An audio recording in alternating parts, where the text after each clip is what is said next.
Hello दोस्तों, कहानियों की दुनिया में आप सभी का स्वागत है। आज हम सुनेंगे मालती जोशी जी द्वारा लिखित एक कहानी अवसान एक स्वप्न का। तो आइए सुने। बैंक से लौटकर देखा, दीदी शरबत के गिलास समेट रही है और गिलास भी उस महंगे वाले सेठ के थे जो खास खास मेहमानों के लिए ही निकलता था। कोई आया था? हाँ, दादा भाई आए थे। क्या? और मैं बेहोश होने की मुद्रा में सोफे पर लुढ़क गई। फिर निहायत संजीदगी से पूछा, दीदी, दादा की तबीयत तो ठीक है ना? तू कभी ठीक से बात करना सीखेगी? सॉरी दीदी, बेअदबी के लिए माफी चाहती हूँ, पर वो क्या है कि यह बात एकदम से हजम नहीं हो रही है। मैं तो सोचती थी कि भाई साहब इस घर का पता तक भूल गए हैं। वक्त पड़ने पर सब कुछ याद आ जाता है। हाय राम, उन पर ऐसा बुरा वक्त आन पड़ा है। हाँ, बुरा वक्त ही समझो। हिंदुस्तानी भाषा में लड़की वैसे ही आफत की पुड़िया होती है। फिर जब वह शादी के लायक हो जाती है तो बाप का बुरा वक्त आया ही समझो। यू मीन हमारी छटंकी स्वीटी शादी के लायक हो गई है? I can't believe. तुम किस दुनिया में रहती हो भारती? तुम्हें यह भी पता नहीं कि स्वीटी 3 साल से एमए करके घर में बैठी है और उसके लिए ताबड़तोड़ लड़के ढूंढे जा रहे हैं। Thanks for the information. अब यह बताइए कि उन्हें एकाएक हमारी याद कैसे आ गई? देर से ही सही, शायद उन्हें यह ख्याल आया हो कि पहले घर की इन 2 लड़कियों को निपटा देना चाहिए, फिर अपनी बेटी के बारे में सोचना उचित होगा। माय डियर भारती, क्या तुम उन लोगों से इस तरह की सदाशयता की आशा कर सकती हो? जहां तक मेरा प्रश्न है, मुझे तो उन्होंने कब से इस लाइन से खारिज कर दिया है, क्योंकि भाभी जिस तीस से कहती फिरती है कि अब इतनी बड़ी लड़की के लिए कोई जूते थोड़े ही चटकाता है, वह तो अपना दूल्हा खुद ढूंढ लेती है। हाँ, और आप में उतने गट्स नहीं है, और जब तक बड़ी बहन बैठी हुई है, छोटी के लिए तो सोचा ही नहीं जा सकता। How sad. और मैं झूठ मूठ मुंह लटका कर बैठ गई। दीदी बेचारी खुद मेरे लिए चाय बना कर ले आई। ऐ लड़की, अब नाटक बंद, हाथ मुंह धोकर कपड़े बदलो। मैंने चाय का कप हाथ में लेते हुए कहा, दीदी मनी, गम गलत करने का और कोई उपाय आपके पास नहीं है? जब देखो बस चाय। दीदी ने इस पर मुझ पर एक चपत जर दी और हंसती हुई किचन में चली गई। हम दोनों के बीच एक अलिखित समझौता है। दीदी का कॉलेज सुबह का है, इसलिए सुबह घर मैं देखती हूँ, शाम को मेनू दीदी तय करती है। वह बड़ी तन्मयता से सब्जी की डलिया टटोल रही थी, सावित्री को शाम के खाने के निर्देश दे रही थी, और मैं सोच रही थी कि क्या यह सचमुच उतनी ही निर्लिप्त है जितनी ऊपर से दिखाई देती है। क्या उनके मन पर जरा सी भी खरोच नहीं आई है? जबकि स्वीटी की शादी की बात सुनकर मैं भीतर तक तिलमिला उठी थी। मैं दुखी होने का सिर्फ नाटक नहीं कर रही थी, मन में सचमुच कुछ चुभ रहा था। चाय पीकर मैं नहाने चली गई। नहाने से जी कुछ हल्का हुआ, मेरा पुराना खिलदरापन लौट आया। एक हल्का ढीला सा चोंगा पहनकर मैं दीवान पर पसर गई और मैंने कहा, तो आरती जी, आपने यह तो बताया ही नहीं कि परम पूजनीय बराता श्री हमारे गरीब खाने पर क्यों तशरीफ लाए थे। हम उनकी क्या मदद कर सकते हैं? वैसे उनकी कृपा से शादी ब्याह के मामले में हम लोग तो एकदम सिफर हैं। उन्हें तो किसी अनुभवी बल्लेबाज से सलाह लेनी चाहिए। देवी जी, भ्राताश्री को न तो हमारी मदद की जरूरत है, न सलाह की। उनका बस चलता तो हमारे पास सीधा शादी का कार्ड ही पहुंचता। तो फिर उनकी बेबसी का कारण क्या है? इस बार जो आईएएस लड़का उन्होंने तलाश किया है, उसकी बहन मेरे कॉलेज में ही पढ़ाती है। कौन? कुंजलता प्रसाद। तुम नहीं जानती? इसी साल अपॉइंटमेंट हुआ है। पिता रिटायर्ड डिस्ट्रिक्ट जज हैं। कुजलता के पति भी तिलहन संघ में कोई बड़ी तोप है, बड़ी हाई फाई फैमिली है। तो दादा भाई ने सोचा होगा एक जैक और लगा लिया जाए। वे लोग कल लखनऊ से आएंगे, परसों सुबह लड़की देखने का कार्यक्रम है। तो दादा की इच्छा है मैं भी उस समय वहां उपस्थित रहूं। दीदी, इस कुंजबाला का जरा पता तो देना। कुंजबाला नहीं, कुंजलता। उसका पता लेकर क्या करोगी? उसे आगाह कर दूंगी कि अगर अपने माँ बाप की खैर चाहती हो तो यह रिश्ता मत होने देना। उनका बुढ़ापा तो बिगड़ेगा ही, तुम्हारा पीहर भी छीन जाएगा। कैसी बातें करती हो? ठीक ही तो कह रही हूं। उस धरती में अच्छा बीज कभी पनप ही नहीं सकता। देखो बिन्नो, दादा ने चाहा है कि मैं उनकी थोड़ी सी सिफारिश कर दूं। अगर हम वह नहीं कर सकते तो कम से कम चुप तो रह सकते हैं। किसी भी बहन बेटी की शादी में विघ्न डालने में पाप लगता है, जानती हो। फिर यह तो अपनी ही बेटी है, और मित्र को धोखे में रखना पाप नहीं है। कम से कम उसे इतना तो समझा दो कि अपनी अम्मा के गहने समेट कर अपने लॉकर में रख ले, नहीं तो उड़न छू हो जाएंगे। Bharti, you are really impossible. मुझे पता था दीदी मुझे उस कुंज बिहारनी का पता कभी नहीं बताएगी। बता भी देती तो क्या मैं चली जाती? बस वह तो अपना गुब्बार निकालने का यह एक प्रयास भर था। सच, बड़ा मन होता है कभी कभी इन लोगों की असलियत लोगों पर जाहिर की जाए। बड़े सोफिस्टिकेटेड बनते हैं, पर भीतर से क्या है यह हमसे बेहतर कौन जानता है। आज अपने मतलब से बहन की चौखट पर आ गए हैं, नहीं तो कई बार राखी भाई दूज भी सूने निकल जाते हैं। साल में यही 2 दिन थे जब हम उनकी आलीशान बंगले पर जाते थे। एक बार हमने भाभी को कहते सुन लिया, लो आ गई देवियां चौथ वसूलने। उस दिन के बाद वहां जाना छोड़ दिया। दीदी तो शायद भैया को इस बात का पता भी न लगने देती, पर मैंने फोन पर साफ साफ कह दिया, यह भी जता दिया कि मन हो तो हमारे गरीब खाने पर चले आया करे। हम यथाशक्ति यथाभक्ति टीका कर देंगे। अगर ना आ सके तब भी कोई मलाल नहीं है।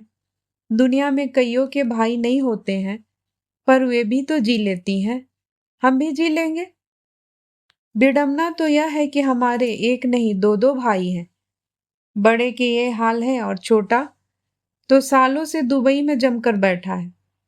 वहां से कमा कमा कर ससुराल वालों को भेज रहा है।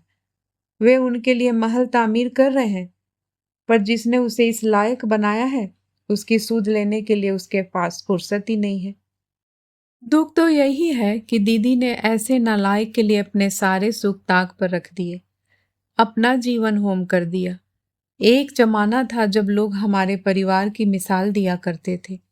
लगता है उन्हीं की नजर लग गई और वे सुहाने दिन सपना होकर रह गए। पापा रेवेन्यू में क्लास 1 ऑफिसर थे, माँ सुगर गृहिणी थी, 2 भाई 2 बहनें। दादा इंजीनियर बन गए थे। दीदी एमए कर रही थी। गगन को उसी साल बेंगलोर में दाखिला दिलवाया था। मैं शायद 8वीं या 9वीं में थी। दादा भाई के इंजीनियर होते ही रिश्तों की बाढ़ सी आ गई थी। रिश्ते भी ऐसे ऐसे कि मुंह में पानी आ जाए। एक सज्जन तो जबरदस्ती लड़की दिखा गए। लड़की क्या थी, सोने का टुकड़ा था। भैया को तो रीझना ही था। माँ पापा भी मना नहीं कर सके। नानी ने दबी जवान से कहा, पहले बड़ी को निपटा लेते, बाद में लड़कों का मन कैसा हो जाएगा कोई कह नहीं सकता। पापा बोले, उसकी भी हो जाएगी, पहले एमए तो कर लेने दो। और यहाँ लड़के की परवाह किसे है, अभी तो मैं ही बैठा हूं। बेचारे पापा, उन्हें क्या पता था कि उनकी इसी गर्वोक्ति को विधाता चुनौती के रूप में ले लेगा। दीदी का रिजल्ट आने को था, भाभी प्रसव के लिए पीहर गई हुई थी। पूरा घर प्रतीक्षारत था, पर एक तीसरी ही खबर ने सबको पत्थर बना दिया। पापा जो हमेशा की तरह हंसते हुए टूर पर गए थे, कभी वापस नहीं लौटे। लौटा उनका निस्तेज शरीर। भाभी को ताजिंदगी यह मलाल रहा कि ससुर की असामयिक मृत्यु ने उनके पुत्र के जन्मोत्सव का उल्लास छीन लिया था। इस अपराध के लिए उन्होंने पापा को कभी क्षमा नहीं किया। कितने ही वर्षों तक वे उसका जन्मदिन पीहर जाकर मनाती रही। बाद के वर्षों में उन्होंने यह परहेज भी छोड़ दिया। कहती, मरे हुओं को कोई कितने दिन रोएगा, आखिर बच्चों के भी कुछ अरमान होते हैं। दुख और आघात से माँ एकदम जर हो गई थी। कच्ची गृहस्थी थी और भविष्य सामने मुंह बाए खड़ा था। उसकी पहली झलक महीने भर के भीतर ही मिल गई। श्राद्ध कर्म आदि से निवृत्त होने के बाद गगन बेंगलोर जाने की तैयारी कर रहा था। एक दिन खाना खाते हुए उसने पूछ लिया, दादा, इस सोमवार का रिजर्वेशन करा लूं? पढ़ाई का काफी नुकसान हो रहा है। दादा ने एक बार हम सबकी ओर देखा और फिर गला खखार कर बोले, अच्छा हुआ जो तुमने खुद ही यह विषय छेड़ दिया। मैं तुमसे बात करने ही वाला था कि अब यह बेंगलोर वाला प्रोजेक्ट छोड़ दो, यहीं रहकर बीएससी वगैरह कर लो। पापा थे तब बात और थी, पर मैं तुम्हारा बेंगलोर का खर्च नहीं उठा सकता। हम सब लोग सकते में आ गए। दादा यह क्या कह रहे हैं? छोटे का कैरियर क्या यूं ही अधर में छोड़ देंगे? और जो 40,000 डोनेशन के दिए हैं उसका क्या होगा? आजकल तो लाखों में बात होती है, पर उन दिनों 40-50 हजार में काम हो जाता था। बड़ी देर बाद माँ ने हिम्मत की, बेटा समीर, तुम यह कैसी बातें कर रहे हो? आखिर तुम्हें भी तो हमने पढ़ाया था। क्या बिना पैसे खर्च किए ही तुम इंजीनियर बन गए थे? माँ, खर्च तो सबकी पढ़ाई पर होता है, पर यह वाजिब हो तो अच्छा लगता है। मेरे एडमिशन के लिए आपको इतने रुपए नहीं लुटाने पड़े थे। मैं अपनी मेरिट के बल पर ही प्रवेश पा गया था।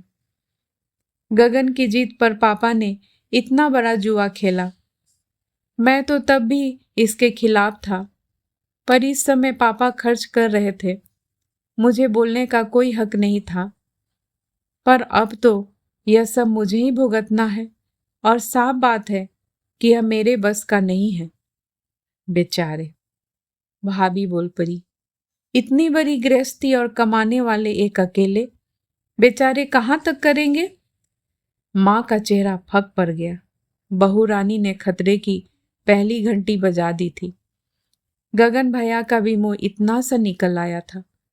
तब दीदी ने पहल की थी, भैया छोटू की फिक्र मत करो, आज से उसका जिम्मा मैंने लिया। पापा ने मेरी शादी के लिए कुछ रुपए रख छोड़े हैं, आज से वे मैंने गगन के नाम कर दिए। रुपयों के अभाव में मेरी शादी ना हो सकी तो कोई बात नहीं, पर उसकी पढ़ाई नहीं रुकनी चाहिए। और भाभी, आज या कल मुझे नौकरी जरूर मिल जाएगी, तब मैं भरसक दादा का हाथ बटा सकूंगी। लेकिन मेहरबानी करके मेरी माँ की गृहस्थी को मत कोसिए। दीदी फर्स्ट क्लास एमए थी, मेरिट होल्डर थी। नौकरी मिलने में जरा भी दिक्कत नहीं हुई।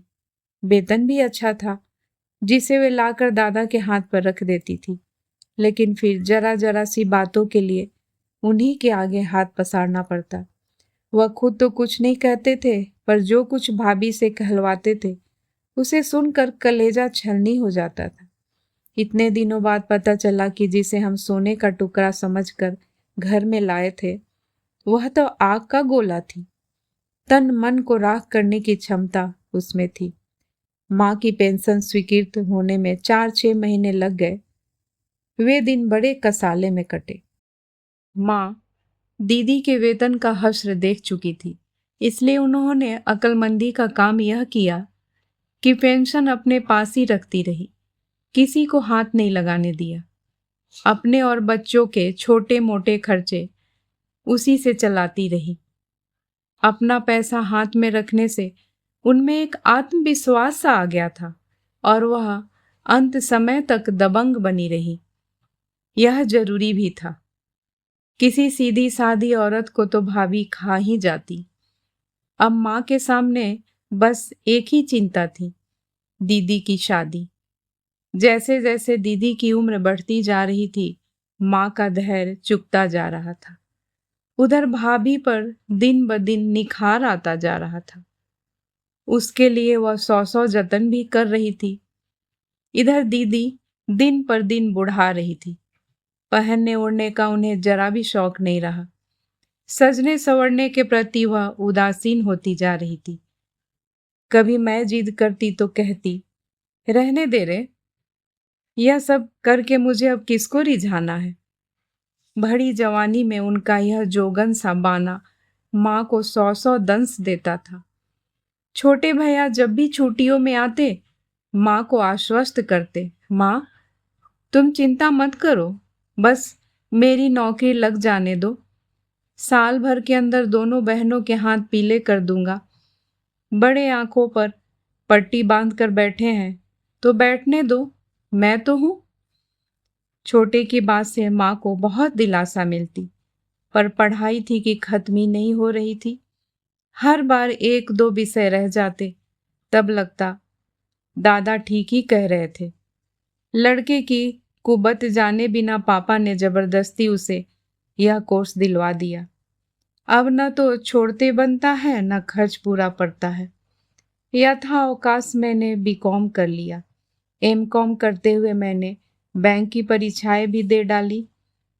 एक में सिलेक्शन भी हो गया। तब मैंने माँ से कहा, माँ अब आप दीदी की शादी की फिक्र कीजिए, आगे की नाव मैं देख लूंगी। माँ ने दादा से बात की तो दादा बोले, शादी कोई हंसी खेल है जो आपके कहते ही हो जाएगी? हाथ में कुछ होना भी चाहिए कि नहीं? मोटी हुंडी के बिना तो लड़के वाले चौखट पर झांकने भी नहीं देते। माँ ने अपने सारे गहने निकाल कर दादा के हाथ पर रख दिए। इन्हें चाहे बेच दो या गिरवी रख दो, पर अब आरती की शादी हो जानी चाहिए। माँ के गहने जो एक बार भैया के लॉकर में गए तो दोबारा नजर नहीं आए।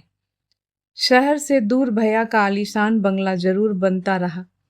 माँ की बरसी के दिन ही उसका उद्घाटन किया गया। नाम दिया था मातृ छाया। जब सब लोग गदगद होकर दादा की मातृ भक्ति की प्रशंसा कर रहे थे तो मैंने जानबूझकर रिश्तेदारों से कहा, चलो इन लोगों ने इतनी ईमानदारी तो बरती है, माँ की पूंजी से बने मकान को माँ का नाम तो दिया। भाभी का चेहरा उस समय देखने लायक था। छोटे भैया माँ को बड़े दमखम के साथ आश्वासन देते रहते थे। माँ बिल्कुल आस लगाए बैठी थी कि एक दिन मेरा यह परम प्रतापी पुत्र आएगा और मुझे इन राक्षसों के चंगुल से मुक्त कराएगा। पर वे सारे दावे खोखले साबित हुए। 7 साल लगाकर उन्होंने बीई पास किया, फिर 1 साल तक नौकरी के लिए भटकते रहे।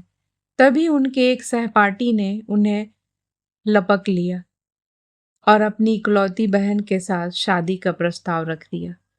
माँ इस शादी के लिए बिल्कुल तैयार नहीं थी। माँ ही क्यों, हम में से कोई भी मानसिक रूप से इसके लिए तैयार नहीं था।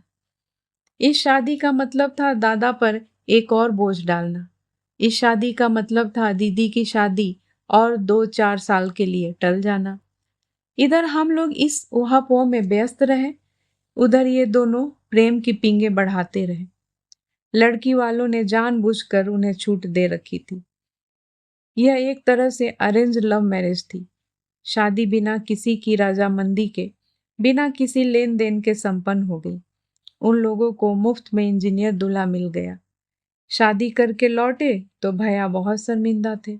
बोले, चिंता मत करो माँ, अब हम दोनों मिलकर तुम्हारा घर भर देंगे। पर जिसके दम पर उन्होंने यह आश्वासन दिया था वह पहले दिन से ही मुंह फुलाए रही। हम लोगों ने इस शादी का विरोध किया था। इस बात को उसने सही रूप में नहीं लिया। वह जितने दिन रही अनमनी ही रही। इन्हीं दिनों गल्फ से एक मोहक प्रस्ताव आया। यह भी उनके ससुराल वालों का कोशिश का नतीजा था। मना करने का प्रश्न ही नहीं था। और एक दिन शुभ मुहूर्त में दोनों दुबई रवाना हो गए। फिर क्या था, भाभी को खुलकर बोलने का मौका मिल गया। अरे यह तो मैं ही थी जो इतने बरस तक इतने बड़े परिवार को झेलती रही, और किसी का बूता थोड़े ही है 6 महीने में ही भाग खड़े हुए। छोटे के जाने के बाद भाभी की वाणी में और धार आ गई थी। मन तो होता था सब कुछ छोड़ छाड़ कर कहीं भाग जाए, पर माँ के कारण पैर बंधे हुए थे। वह घर की लड़ाई को सड़क पर लाना नहीं चाहती थी। वैसे भी वह शरीर और मन से इतनी टूट गई थी कि उन्होंने खाट ही पकड़ ली। हम दोनों बहनें शांत मन से उनकी मृत्यु की प्रतीक्षा करती रही। जब जीने योग्य कुछ न बचा हो तो मृत्यु भी वरदान लगती है। माँ की 13वीं में छोटे भैया आखिरी बार आए थे। जाते समय बोले, एक माँ का ही आकर्षण था जो घर आने के लिए मजबूर करता था। अब तो मैं इस घर में पाँव भी न दूंगा। आप लोगों का जब मन हो मेरे पास आती रहना। वे केवल शब्द थे। उस निमंत्रण में ऊष्मा नहीं थी, आग्रह नहीं था। बाद के बरसों में उसे दोहराया भी नहीं गया। हम लोगों को पता भी न था, पर माँ मरने से पहले एक बड़ा काम कर गई थी। मकान वह हम दोनों के नाम कर गई थी। यह भी व्यवस्था थी कि मकान केवल शादी के खर्च के लिए ही बिकेगा, अन्यथा नहीं। जिस बहन की शादी होगी केवल उसका ही हिस्सा बिकेगा। माँ की 13वीं के बाद छोटे भैया ने तुरंत ही जाने का प्रोग्राम बना लिया था। इसलिए वकील साहब भागे भागे आए और उन्होंने वह वसीयत सुना दी। वे तो माँ की दूरदर्शिता की दाद दे रहे थे, पर बाकी सबके मन खट्टे हो गए थे। छोटे भैया तो घर के प्रति अपनी नफरत जता चुके थे, इसलिए कुछ नहीं कह सके। छोटी भाभी ने मुंह बिचकाकर कहा, वह जीते जी हमें क्या दे गई जो मैं मरने के बाद आशा लगाती। बड़ी भाभी तो अपना दिखावे का रोना भी भूल गई। अपनी इमेज का ख्याल ना होता तो वह वही माँ को कोसना शुरू कर देती। दादा का चेहरा लेकिन ऐसा हो गया था कि देखकर दया आ रही थी। भरे गले से बोले, इसका तो एक ही अर्थ निकलता है कि माँ को मुझ पर विश्वास नहीं रहा। इतने दिनों तक इतना सब किया, उसका अगर यही फल है तो यही सही। साल बीतते न बीतते वे अपने बंगले में रहने चले गए। महानगरों में 14-15 किलोमीटर की दूरी नहीं लगती, पर जो फासला दिलों के बीच आ गया था वह अखड़ने वाला था। इतने दिनों बाद दादा भाई को आज बहन की याद आई है, वह भी इसलिए कि शिवानी के लिए आईएएस दूल्हा तजवीज करना है। इस लड़की का नाम दीदी ने बड़े चाव से अपनी प्रिय लेखिका के नाम पे रखा था, पर वह नकचढ़ी बिल्कुल अपनी माँ की बेटी है। कभी सीधे मुंह बात नहीं करती, अपनी काइनेटिक पर पूरे शहर का चक्कर लगाती रहती है, पर कभी इधर झांकने भी नहीं आती। ऐसी लड़की के लिए मैं कोई सिरदर्द नहीं लेती, पर दीदी तो हमारी सौजन्य की मूर्ति है। नियत दिन नियत तिथि पर ईमानदारी से तैयार हो गई। मुझसे भी कहा कि चली चलो, पर मैं राजी नहीं हुई। तुम तो जानती हो दीदी को मुझे जवान को लगाम देना नहीं आता। कुछ उल्टी सीधी बात मुंह से निकल गई तो सारा शो बिगड़ जाएगा। जरा अपनी जवान पर काबू रखना सीखो। खैर, यह तो अब अगले जन्म में संभव होगा, पर तुमको भी मैं इस तरह सिलबिल सी नहीं जाने दूंगी। वे लोग क्या कहेंगे? कोई वे मुझे देखने आ रहे हैं तो क्या हुआ? लोग पूरे परिवार को देखते हैं, परखते हैं। ऐसा ना होता तो भ्राताश्री तुम्हें कष्ट क्यों देते? मुझे बस 15 मिनट दो, मैं अभी तुम्हारा कायाकल्प करती हूँ। और दीदी के लाख मना करने के बावजूद मैंने उनका जूरा खोल दिया। जूरा क्या था, बस लंबे बालों को हाथ पर लपेटकर गठान सी डाल दी थी।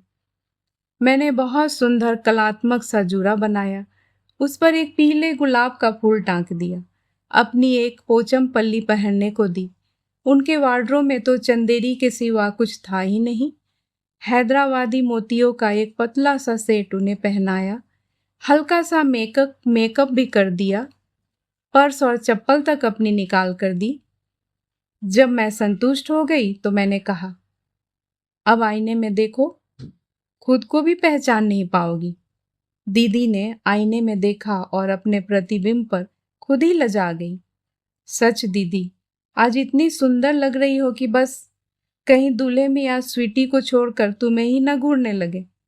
बकवास मत कर, कहीं ऐसा हो गया ना तो भाभी मेरा मुंह नोच लेगी।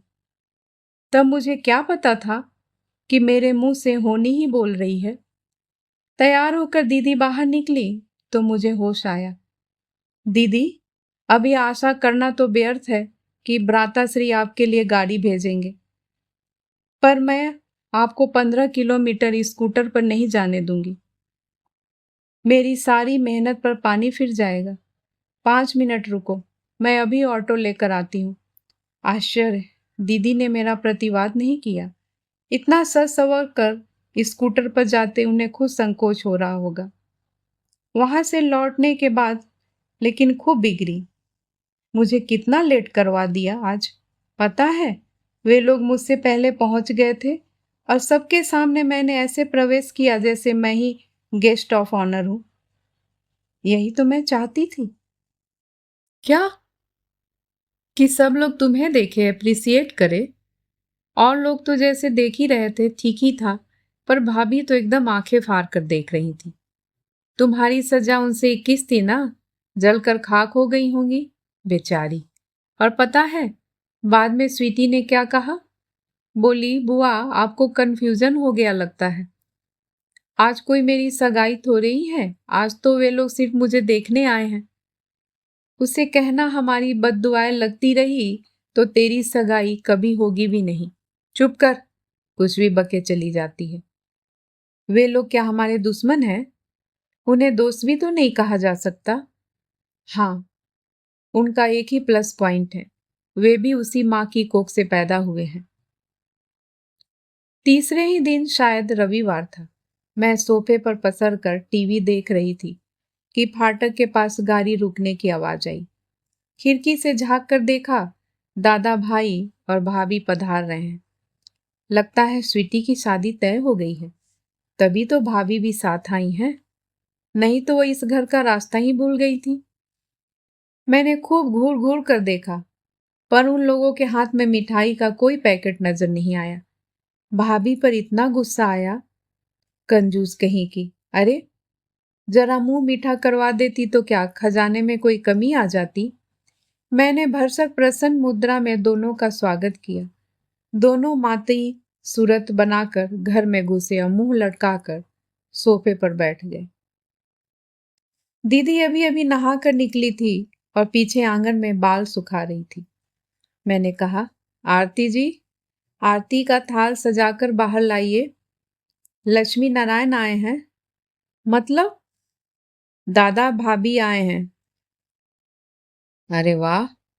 दीदी का चेहरा खुशी से चमक उठा। गीले बालों को तौलिए में लपेट कर वह बाहर जाने को उद्यत हुई, फिर रुक कर बोली, आज सावित्री की छुट्टी है, चाय बना दोगी प्लीज? मन तो नहीं है, पर तुम कहती हो तो बना दूंगी, मैंने मुंह बनाकर कहा। दीदी आश्वस्त होकर बाहर चली गई। 10 मिनट बाद जब मैं चाय लेकर बाहर गई तो देखा कमरे में सन्नाटा पसरा हुआ है और तीनों अपनी अपनी कुर्सियों में सिर झुकाकर बैठे हुए हैं। मेरी कुछ समझ में नहीं आया, पर चुप रहना भी मेरी फितरत में नहीं है, इसलिए चाय लगाते हुए मैंने कह ही दिया, लगे हाथ आपको बधाई दे दूं। बधाई अपनी दीदी को दो। उन्हें तो खैर दूंगी ही, उन्हीं की सिफारिश से काम बना है, पर बधाई के असली हकदार तो आप हैं। वैसे हम सब एक दूसरे का अभिनंदन कर सकते हैं। इस पीढ़ी की यह पहली शादी होगी ना?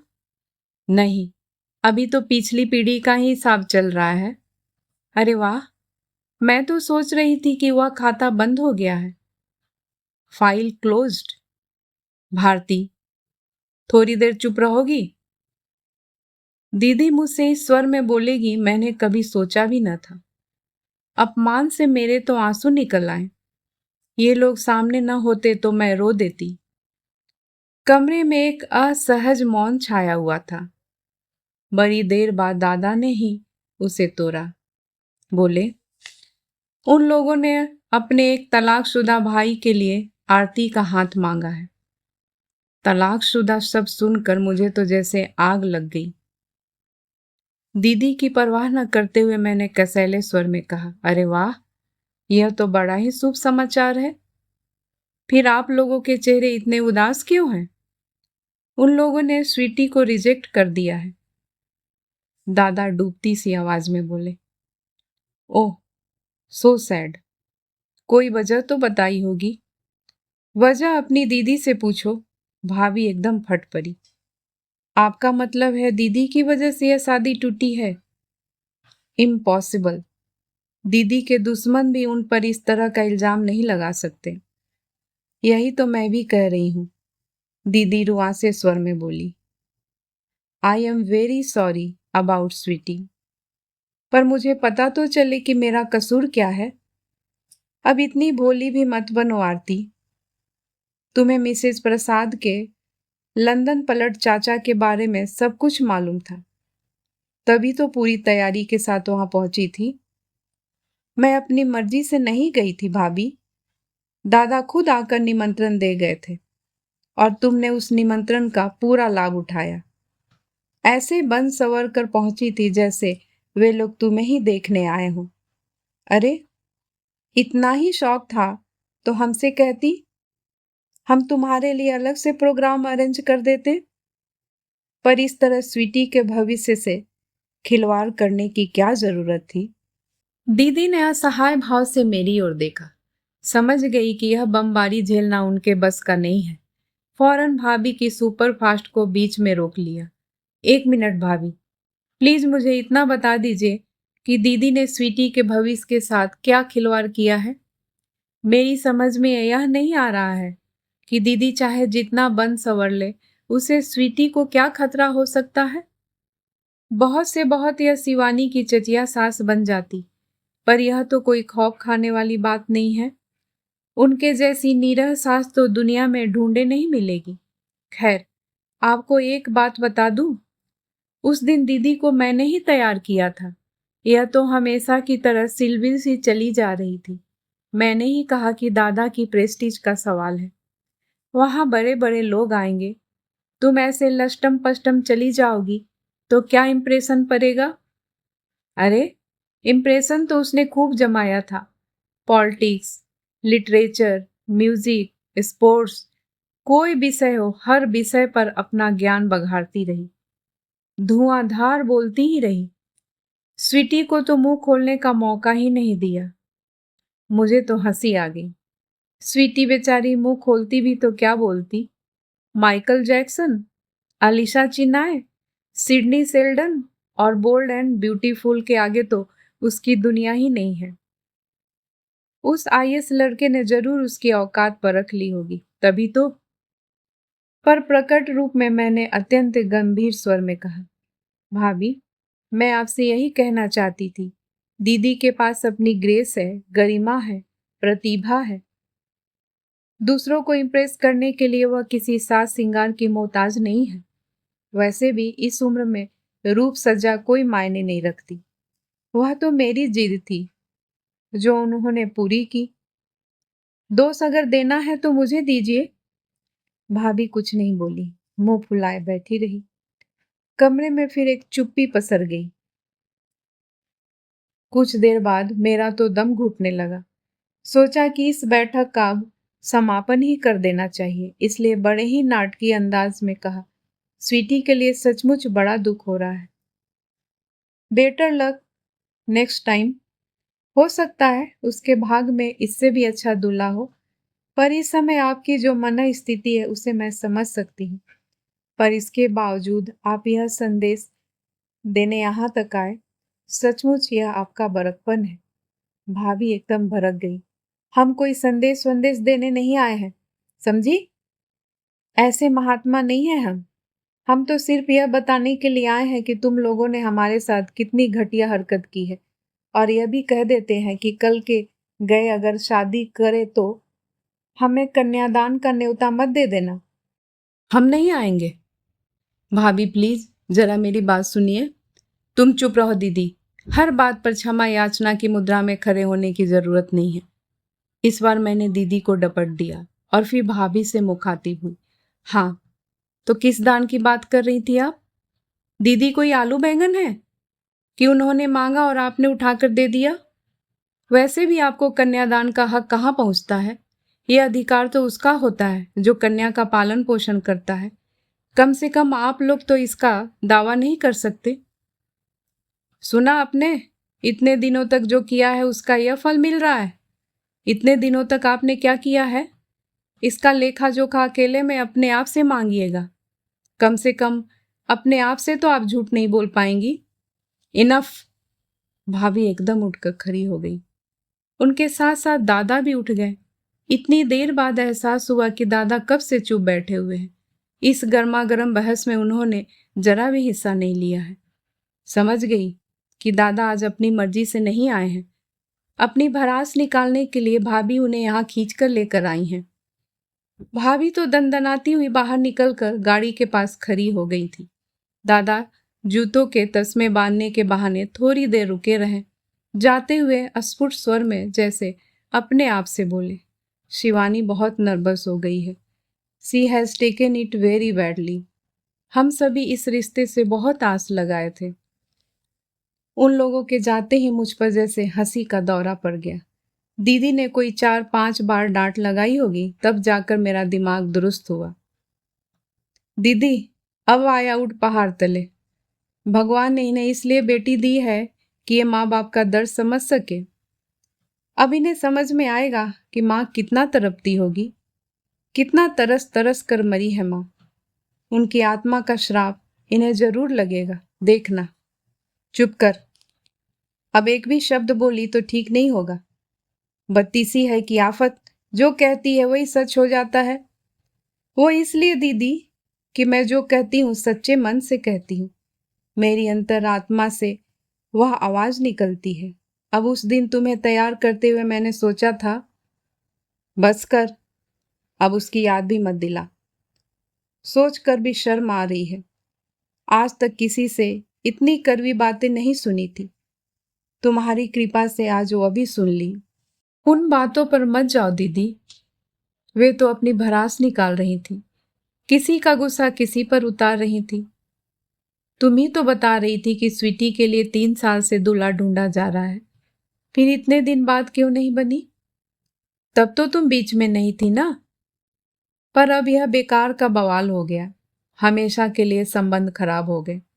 पहले कौन से अच्छे थे। फिर भी भारती, उस दिन थोड़ी अति हो गई। मुझे ही थोड़ा अकल से काम लेना था। बेकार तुम्हारी बातों में आ गई। नहीं दीदी, जो कुछ हुआ है बिल्कुल ठीक हुआ है। ये लोग जो तुम्हें खारिज किए बैठे हैं, तो मैं भ्राताश्री को दिखा देना चाहती थी कि तुम्हारी शादी की उम्र अभी बीती नहीं है। You can still get proposals. Water proposals, दीदी ने कहा और चाय के बर्तन समेट कर भीतर चली गई। Water proposals? दीदी का यह रिमार्क उनकी नाराजगी व्यक्त कर रहा था। यूं तो पहली बार दादा के मुंह से तलाकशुदा शब्द सुनकर मुझे भी ताव आ गया था, पर अब बैठकर ठंडे दिमाग से सोचती हूँ तो लगता है कि इसमें गलत क्या है। इस उम्र में दीदी को कुंवारा पति तो मिलने से रहा, फिर परिस्थितियों से समझौता करने में क्या हर्ज है। इतनी समझदार है दीदी, फिर इतनी सीधी सी बात क्यों नहीं समझती। ऐसा नहीं है कि दीदी के लिए अच्छे प्रस्ताव आए ही नहीं, बहुत आए थे। दादा की उदासीनता के बावजूद आए थे। कई लोगों ने तो व्यक्तिगत रूप से पेशकश की थी, पर दीदी ने किसी को लिफ्ट नहीं दी। उनके सामने एक ही समस्या थी, मैं, जो अब भी बरकरार है। मेरा प्रण है कि मैं दीदी से पहले शादी नहीं करूंगी, और दीदी यह ठान कर बैठी है कि पहले मुझे विदा करेगी। लगता है इस पहले आप वाले चक्कर में हम दोनों का बुढ़ापा आ जाएगा। उसकी कल्पना से ही मेरी रूह कांप उठती है। खाना खाते समय मैं बहुत अनमनी सी हो रही थी। दीदी की पैनी नजरों से यह बात भला कैसे छिपती। बोली, बेबी क्या बात है? कुछ भी तो नहीं। फिर खाना क्यों नहीं खा रही हो? खा तो रही हूं। क्या खा रही हो? बस घंटे भर से दाल में चम्मच घुमाए जा रही हो। तुम तो यह भी बता नहीं पाओगे कि आज सब्जी क्या बनी है। क्योंकि अभी तुमने थाली की ओर झांका भी नहीं है। सॉरी दीदी, मैंने हार मान ली। दरअसल आज मेरा मूड बहुत ऑफ हो रहा है। क्यों? मुझे उन लोगों पर रश्क आ रहा है जो दूसरी शादी के लिए तैयार खड़े हैं और घर वाले उनके लिए भी रिश्ते ढूंढ रहे हैं। काश हमारे भी सिर पर कोई होता। यह तुमसे किसने कहा कि तुम्हारा कोई सरपरस्त नहीं है? अभी तो मैं बैठी हूं, तुम हाँ तो करो, रिश्तों की लाइन लगा दूंगी। ऐसी शादी करूंगी कि लोग बरसों तक याद रखेंगे। पर तुम तो हाथ ही नहीं धरने देती। नहीं मैडम, आपको अकेले छोड़कर जाने का तो सवाल ही नहीं उठता। इसलिए सोचती हूँ पहले आपका कोई ठिकाना हो जाए। वैसे आज का प्रपोजल भी कोई बुरा नहीं है। इस प्रपोजल के बारे में तुम क्या जानती हो? यही कि डाइवोर्सी है, पर इससे क्या फर्क पड़ता है? जानती हो, उसकी 2 बेटियां हैं जिन्हें वो हमेशा के लिए बीबी के पास छोड़ आया है। यह तो और भी अच्छा है, बच्चों का कोई झंझट नहीं है। वह अपनी अच्छी खासी नौकरी छोड़कर आ गया है और अब यहाँ हाथ पांव मार रहा है। तो क्या हुआ? उसकी नौकरी के बिना तुम कौन सी दाल रोटी के लिए मोहताज हो जाओगी? तुम खुद उसे जिंदगी भर बैठा कर खिला सकती हो। भारती, दीदी ने बेहद गंभीर स्वर में कहा, मैं इतने दिनों तक क्या इसलिए अनब्याही बैठी रही कि कोई हारा हुआ टूटा हुआ आदमी मेरी चौखट पर आए और मैं उसे बाहों में भर लूं, फिर जिंदगी भर उसके जख्म सहलाती रहूं? दीदी का यह भारी भरकम वक्तव्य सुनकर थोड़ी देर को तो मैं सकते में आ गई।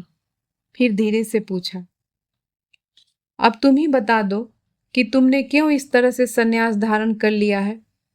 वो इसलिए कि मैंने माँ को वचन दिया था कि सदा तुम्हारे साथ रहूंगी, तुम्हें कभी अकेला नहीं छोड़ूंगी। माय गॉड, इसका मतलब तो यह हुआ कि कल को अगर गलती से मेरी शादी हो गई तो तुम ससुराल तक मेरे साथ जाओगी? ना बाबा, यह नहीं चलेगा। इससे तो अच्छा है तुम स्वीटी की चचिया सास बन जाओ। वहां जाकर लड़की की सिफारिश कर देना। दादा भाभी जिंदगी भर के लिए तुम्हारे गुलाम बन जाएंगे। मैंने तो यह बात मजाक में कही थी, पर दीदी एकाएक गंभीर हो गई। बोली, दादा आज शायद ऐसे ही किसी इरादे से यहाँ आए थे, पर भाभी की बदजवानी ने सारी बात बिगाड़ दी। देखा नहीं, जाते समय कैसे भावुक हो गए थे। उस प्रसंग की याद में दीदी भी भावुक हो उठी। अब वह दाल के चम्मच घुमा रही थी और मैं उन्हें अपलक देखे जा रही थी। मुझे लगा कि हम दोनों सदियों से इसी तरह मेज पर बैठकर खाना खा रही हैं। हमारे बाल सन की तरह सफेद हो गए हैं। मुंह में दांतों का नया सेट लगा हुआ है। हड्डियों का हर जोर चरमरा उठा है। किचन में जो खटर पटर कर रही है वह सावित्री नहीं, सावित्री की बहू है। सावित्री तो कब से इस दुनिया से कूच कर चुकी है। सोचते सोचते मन इतना खराब हो गया कि मैं थाली छोड़कर उठ गई। दीदी मुझे देखती ही रह गई। उस रात मुझे ठीक से नींद नहीं आई। हाथों से फिसलती उम्र का खौफ मुझे सोने नहीं दे रहा था। मेरा खिलदरापन, मेरी शरारतें, मेरी मस्खरी सब एक ऊपरी आवरण थी। भीतर से मैं बेहद डरी हुई थी। बढ़ती उम्र का एहसास इतनी तीव्रता से पहले कभी नहीं हुआ था।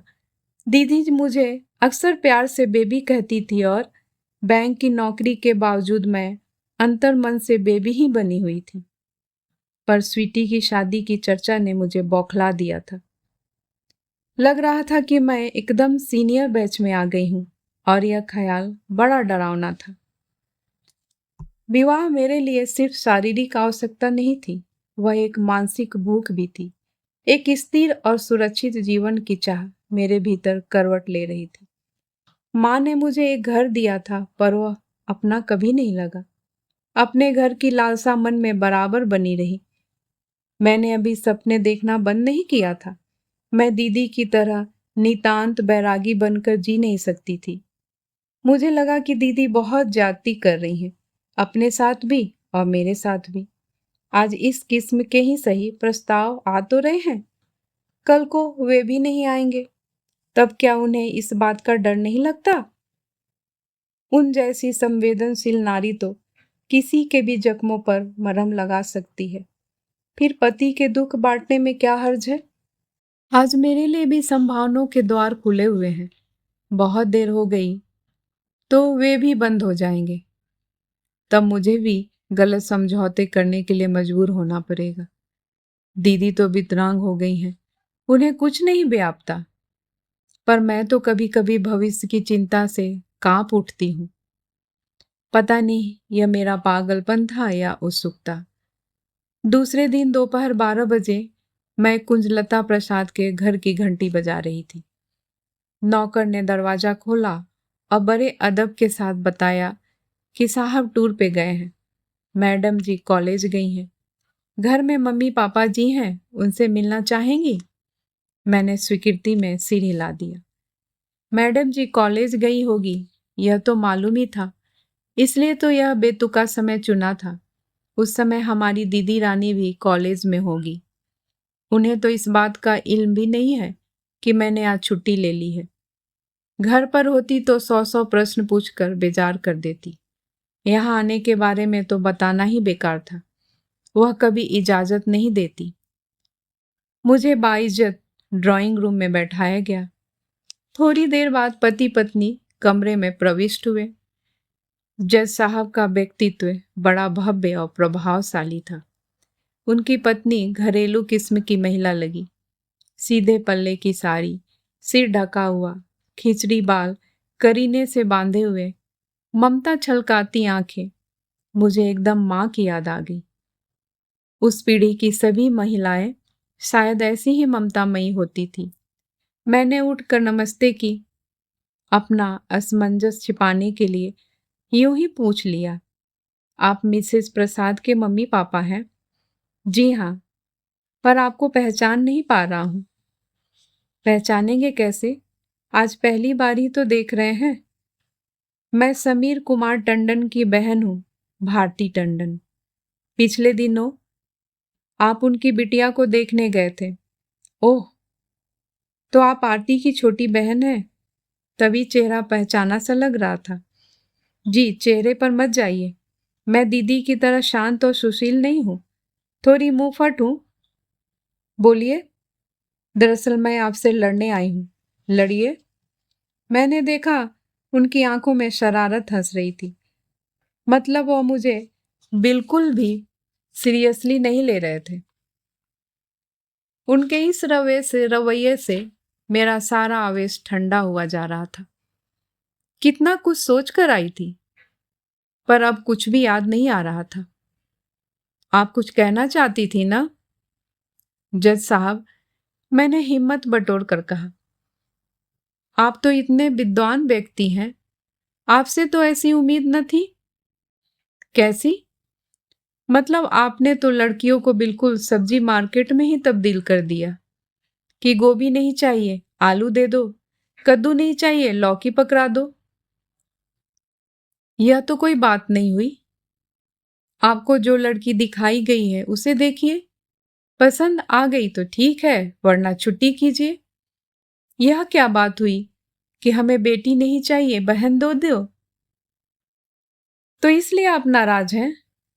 तो आप यह बताइए कि इस समय आप किसकी पैरवी कर रही हैं, बहन की या बेटी की?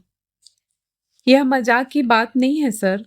पता है आपकी इस पेशकश ने भाई बहन के बीच कितनी बड़ी दरार पैदा कर दी है। मैं उसके लिए माफी चाहता हूँ। देखिए, लड़के की पसंद नापसंद पर तो हमारा वश नहीं था। आपकी बहन हम लोगों को बहुत अच्छी लगी, इसलिए मांग ली। यही ना? अरे, आपके मांगने से ही हो जाएगा क्या? हमारी भी तो कोई पसंद नापसंद हो सकती है। बिल्कुल हो सकती है, होनी ही चाहिए। इसलिए तो हमने फोन करके अपने भाई को बुलवा लिया है। अपनी दीदी की ओर से आप मुआयना कर लीजिए। और उन्होंने भीतर की ओर मुंह करके भारी भरकम स्वर में आवाज दी, सनातन। आया भाई साहब। दूर किसी कमरे से उत्तर आया। मैं एकदम सकपका गई। इस प्रसंग के लिए मैं बिल्कुल तैयार नहीं थी। मैं तो सिर्फ यह देखने आई थी कि इस प्रस्ताव में कितना दम है। क्या सचमुच ये लोग इतने सीरियस हैं? कमरे में जो व्यक्ति प्रविष्ट हुआ उसका व्यक्तित्व जज साहब की तरह भारी भरकम नहीं था।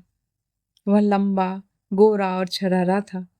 बाल घुंघराले थे और सुनहरे फ्रेम के भीतर से झांकती आंखें सम्मोहक थी।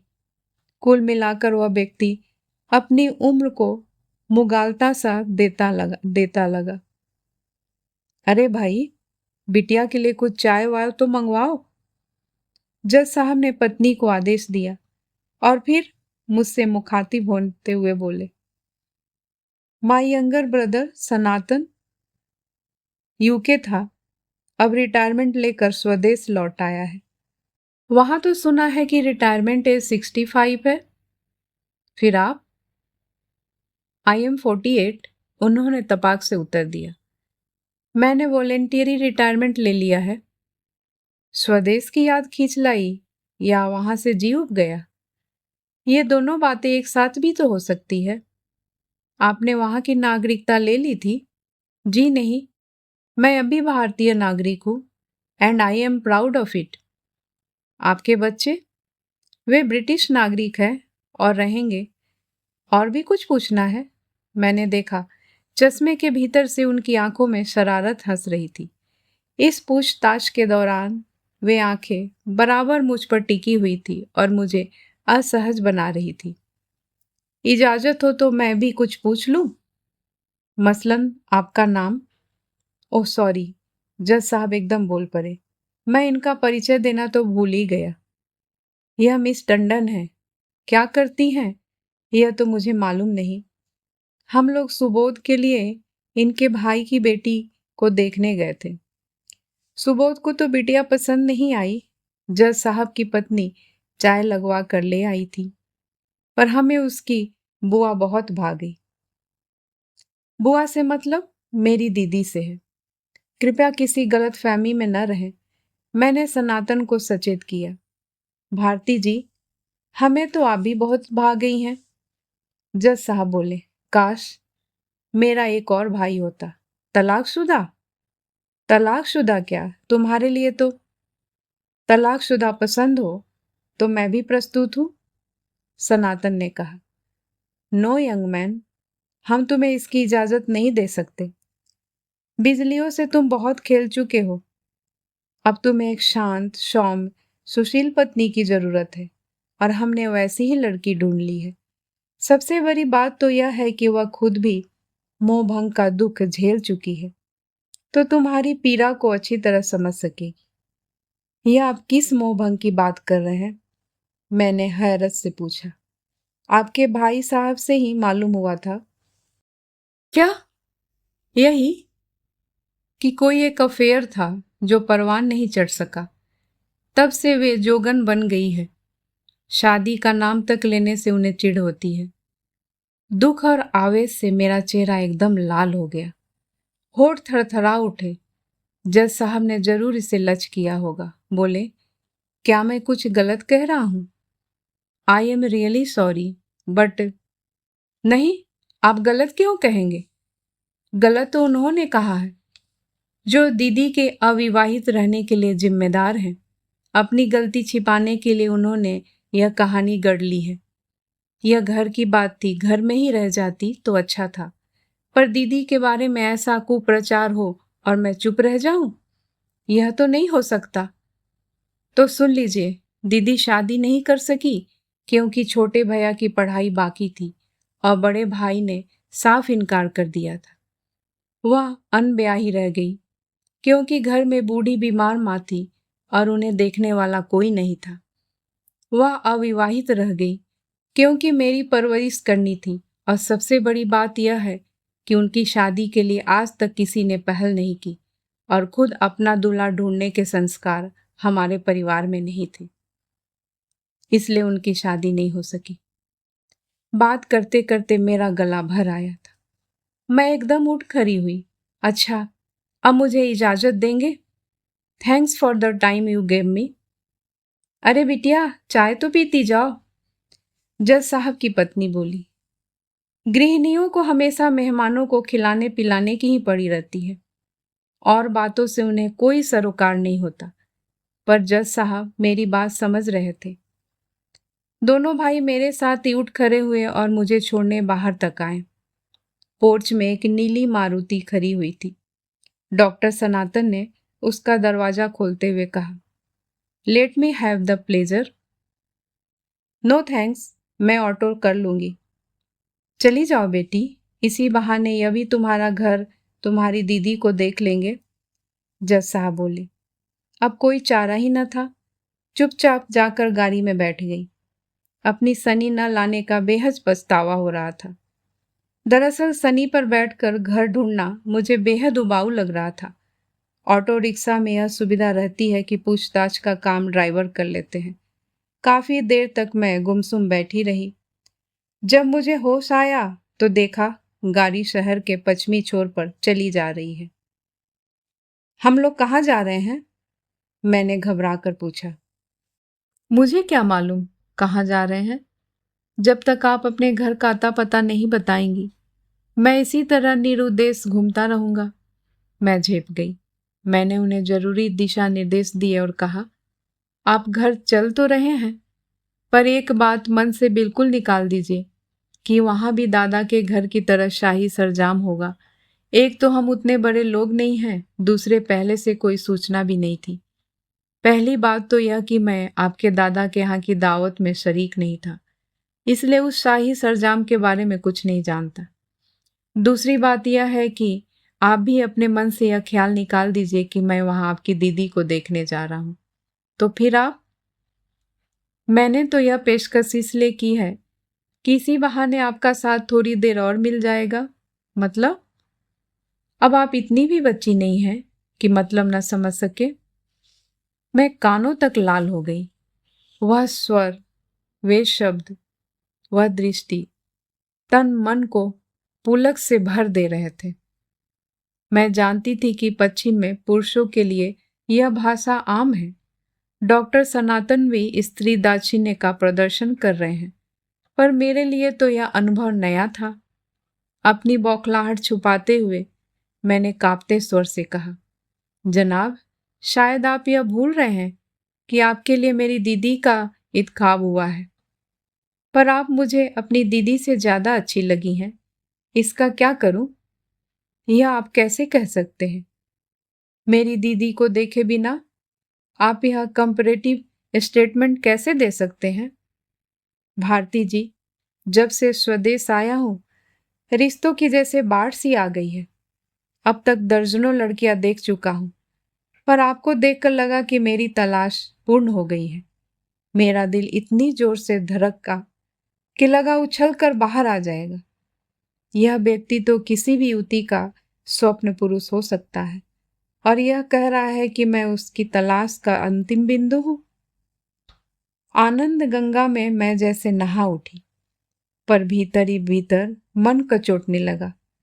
यह तो दीदी के साथ सरासर बेईमानी होगी।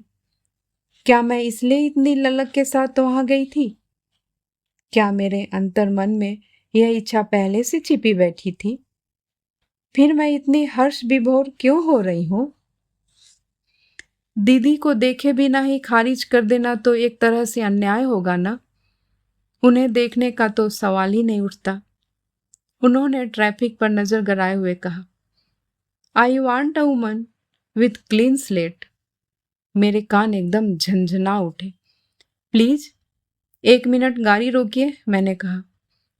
उन्होंने आश्चर्य से भरकर मुझे देखा और फिर सड़क के किनारे लेकर गाड़ी रोक दी। Any problem? कुछ नहीं, अभी आपने जो कहा उसे ठीक से सुन नहीं सकी। Will you please repeat it? मैंने कहा कि I want a woman with clean slate. Hindi में अनुवाद कर दूं? मैं ऐसी पत्नी चाहता हूं जिसका कोई इतिहास न हो। मेरी पहली पत्नी रोज नया इतिहास रचती थी, इसलिए मैं उसे छोड़ आया हूं। क्रोध से मेरा पूरा शरीर जैसे जल उठा। मुझे लगा कि अभी इसी वक्त इस आदमी का गला दबा दूं, ताकि वह ऐसी गंदी बात दोहरा न सके। आवेश के कारण बड़ी देर तक मेरे मुंह से कोई बात ही नहीं निकली। बड़ी मुश्किल से अपने ऊपर काबू पाने के बाद मैंने कहा, डॉक्टर सनातन, मेरे बड़े भाई ने मेरी दीदी के कुंवारेपन को इतनी बड़ी गाली दी कि उसे सुनकर मेरा पूरा वजूद ही हिल गया था। पर आपकी बात सुनकर तो मैं एकदम राख हो गई हूँ। आप खुद तलाकशुदा हैं, 2 बच्चों के बाप हैं, पर अपनी भावी पत्नी का तथाकथित अफेयर भी आपसे हजम नहीं हो रहा है। आश्चर्य है। इसमें आश्चर्य की तो कोई बात नहीं है भारती जी। मैं विशुद्ध भारतीय संस्कारों में पला हुआ व्यक्ति हूँ। विदेश में 15 वर्ष रहने के बाद भी मैं गर्व से कह सकता हूँ कि मुझ में वे संस्कार अब भी मौजूद हैं। इसमें तो कोई शक ही नहीं है। आप में भारतीय पुरुष के संस्कार कूट कूट कर भरे हुए हैं। भारतीय पुरुष जो खुद तो एक के बाद एक शाही शादी रचाता है, पर पत्नी ऐसी चाहता है जो दूध की धुली और गंगा जल सी पवित्र हो। थैंक यू डॉक्टर, आपने मुझे अपना असली चेहरा दिखा दिया। Thank and goodbye. मैंने उनकी प्रतिक्रिया की प्रतीक्षा नहीं की और गाड़ी से उतर पड़ी। एक ऑटो को हाथ देकर रोका और उसमें चढ़ गई। उसे पता ठिकाना बताया और आंखें बंद करके सीट पर टिक गई। मेरा दिमाग बुरी तरह भन्ना रहा था। 1 घंटे के भीतर मैंने पुरुष के 2 घिनौने और कुत्सित रूप देख लिए थे और मुझे सारी पुरुष जाति से घृणा हो गई थी।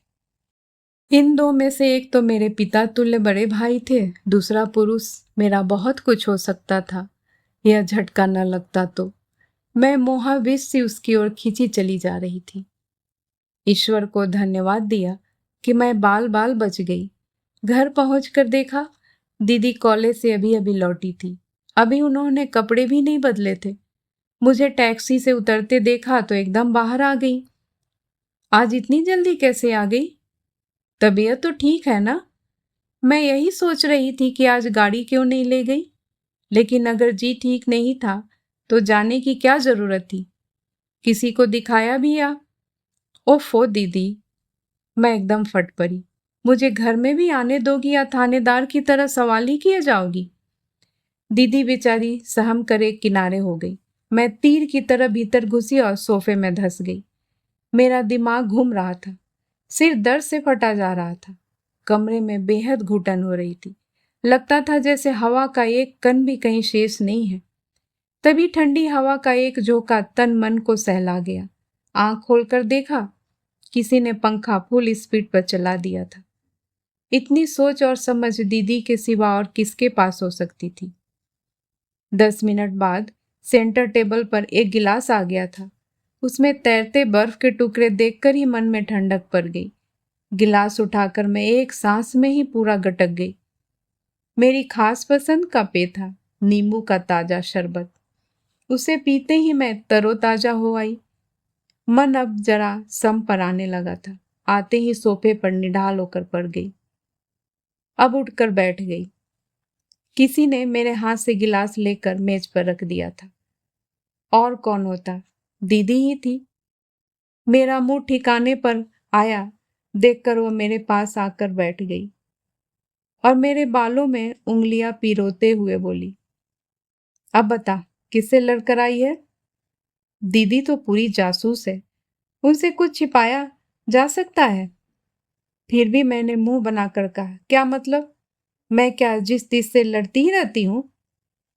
तो बताओ, कहाँ गई थी? क्या करने गई थी? तुम्हारा रिश्ता तय करने गई थी।